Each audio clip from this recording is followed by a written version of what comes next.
Hi viewers, welcome to Telugu media zone. నేను మీ అమర్నాథ్ వంగ. ఆంధ్రప్రదేశ్ రాష్ట్రంలో ముఖ్యమంత్రి చంద్రబాబు నాయుడు గారి మీద, డిప్యూటీ సీఎం పవన్ కళ్యాణ్ గారి మీద, మంత్రివర్యులు నారా లోకేష్ గారి మీద ఒక డిఎస్పీ నాగవరప్రసాద్ గారు తుళ్ళూరు పోలీస్ స్టేషన్ లో ఫిర్యాదు చేయడం జరిగింది వీళ్ళ ముగ్గురికి సంబంధించి. ఎందుకు విషయం ఏంటి అంటే, తిరుమల లడ్డూలో జంతు అవశేషాలు కలిపారని పదే పదే అబద్ధపు ప్రచారాలు చేయడంపై మనస్తాపంతో ఫిర్యాదు చేసినట్లు తెలిపారు డిఎస్పీ నాగవరప్రసాద్ గారు. కొన్ని టీవీ ఛానళ్ల యజమానులమైన ఫిర్యాదు చేశారట. శ్రీకాకుళానికి చెందినటువంటి దేవరకొండ నాగవరప్రసాద్ గారు ప్రస్తుతం Anantapuram police training college principal గా పోస్టింగ్ నిర్వహిస్తున్నారు. గతంలోనే ఈయన వాలంటీర్ రిటైర్మెంట్ కి అప్లికేషన్ పెట్టుకున్నారట. అయితే పెట్టుకున్నటువంటి అప్లికేషన్ లేట్ కావడంతో మరలా ఫ్రెష్ గా అప్లికేషన్ పెట్టాలి. ప్రస్తుతం అతను మెడికల్ లీవ్ లో, ఎందుకంటే ఇతన్ని అనంతపురానికి సంబంధించి అక్కడ పోలీస్ ట్రైనింగ్ కాలేజీ ప్రిన్సిపల్ గా ఇవ్వటం, ఆ పోస్టింగ్ అతనికి నచ్చకపోవటం, ప్రస్తుతానికి ఇతను మెడికల్ లీవ్ లో ఉండటం, ఇతను విజయవాడకి సంబంధించి అక్కడ కొంతమంది రిపోర్టర్లతో కూడా అతను మాట్లాడటం జరిగింది. పోలీస్ స్టేషన్ లో ఫిర్యాదు చేసి బయటకు వచ్చిన తర్వాత అసలు పోలీసు ఫిర్యాదు ఇవ్వడానికి గల కారణాలు ఏంటి, కంప్లైంట్ ఎందుకు చేశారు, ఎవరి మీద చేశారు అనే దానికి సంబంధించి ఆయన వివరణిస్తూ కూడా ఆయన కొన్ని కామెంట్లు చేశారు. వీళ్ళు చేసినటువంటి కామెంట్లతో మనస్తాపం చెందినటువంటి నేను వాళ్ళ మీద కంప్లైంట్ ఇవ్వడానికి వచ్చాను. అయితే సిఐ గారు స్టేషన్ లో లేకపోవడంతో నేను సిఐ గారు వచ్చేంత వరకు వెయిట్ చేస్తాను అంటే, పర్లేదు మీరు వెళ్ళండి, సిఐ గారు వచ్చిన తర్వాత మేము చెప్పి మీకు రిసిప్ట్ ఫార్వర్డ్ చేస్తాము అంటే, లేదు నేను కేసు ఫైల్ చేసినట్లుగా నేను రిసిప్ట్ తీసుకుని వెళ్తాను, సిఐ గారు వచ్చినంత వరకు నేను వెయిట్ చేస్తాను, సార్ వచ్చిన తర్వాత నేను రిసిప్ట్ తీసుకుని వెళ్తాను అని చెప్తే కూడా, కాదు సార్ రావడానికి టైం పడుతుంది, మీరు వెళ్ళండి, మేము ఫర్దర్ గా ఫార్వర్డ్ చేయాల్సింది చేస్తామని చెప్పి అతను పంపించడంతో అతను బయటకు వచ్చిన తర్వాత మీడియా సోదరులతో కూడా మాట్లాడటం జరిగింది.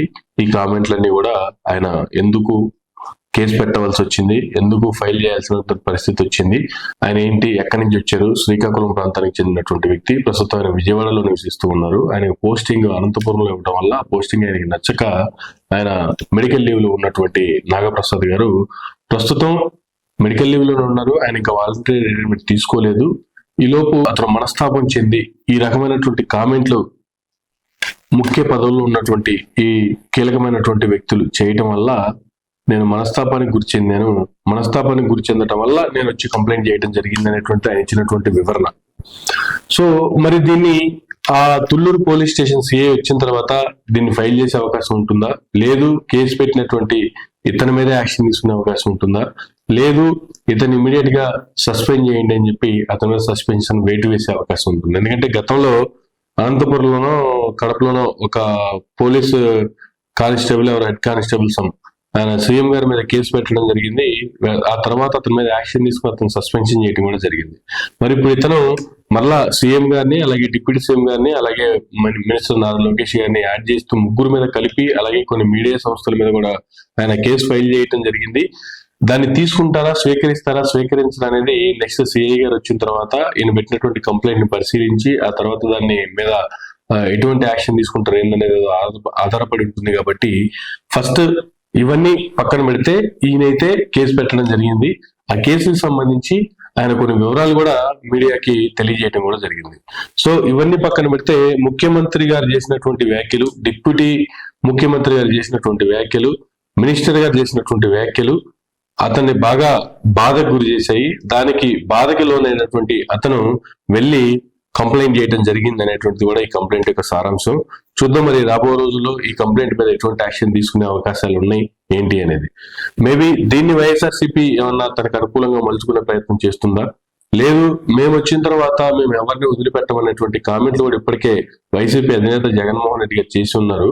మరి ఇలాంటి కామెంట్లు చేసిన తర్వాత నెక్స్ట్ మేబీ వీళ్ళైతే 15 సంవత్సరాలు మేము అధికారంలో ఉంటాము, అధికారంలో కూటమి ఇలాగే కలిసి ఉంటుంది, 15 సంవత్సరాలు మీరు మమ్మల్ని ఆశీర్వదించాలి అని మరొకసారి జగన్మోహన్ రెడ్డి వస్తే రాష్ట్రం అస్తవ్యస్తం అయిపోతుందని ఒకవైపు ముఖ్యమంత్రిగా చంద్రబాబు నాయుడు గారు కామెంట్లు చేస్తున్నారు, డిప్యూటీ ముఖ్యమంత్రిగా పవన్ కళ్యాణ్ గారు కామెంట్లు చేస్తున్నారు, నారా లోకేష్ గారు అయితే ఇంకా సరే ఆయన ప్రతి వేదికనే దానికి వాడుకుంటూనే ఉన్నారు.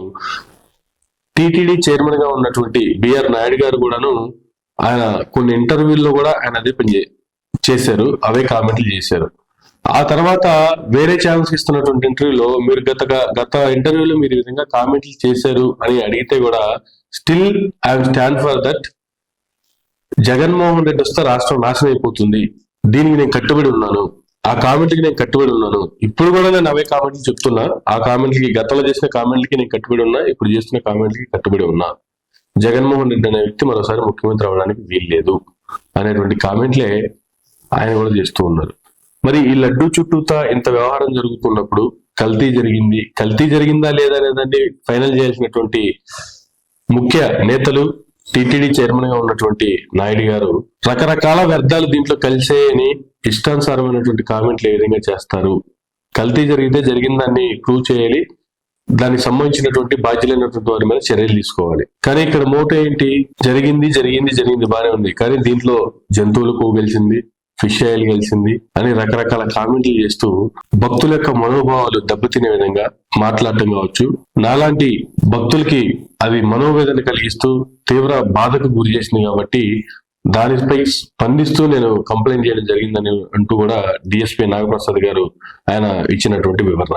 చూద్దాం మరి రాబో రోజుల్లో దీనిపై ఎటువంటి చర్యలు ఉంటాయి, ఏ విధంగా యాక్షన్ తీసుకునే అవకాశం ఉంది. ఇది కొత్తగా మళ్ళా ఏ టర్న్ తీసుకునే అవకాశం ఉందంటే కూడా కొద్ది రోజులు వెయిట్ చేయాల్సింది. ఎందుకంటే ఆ స్టేషన్ కి సిఐ గారు రావాలి, వచ్చిన తర్వాత ఆయన ఆ అర్జీని పరిశీలించాలి, దాని మీద యాక్షన్ తీసుకుంటారా, దాన్ని పక్కన పడేస్తారని సెకండరీ. ఒకవేళ యాక్షన్ తీసుకోకపోతే మరొకసారి పోయి కంప్లైంట్ చేస్తారా, లేదు అక్కడ అతను కంప్లైంట్ తీసుకోకపోతే మరి ఇంకేదైనా పోలీస్ స్టేషన్కి వెళ్ళి మళ్ళీ ఇంకో కంప్లైంట్ చేసే ప్రయత్నం చేస్తారా?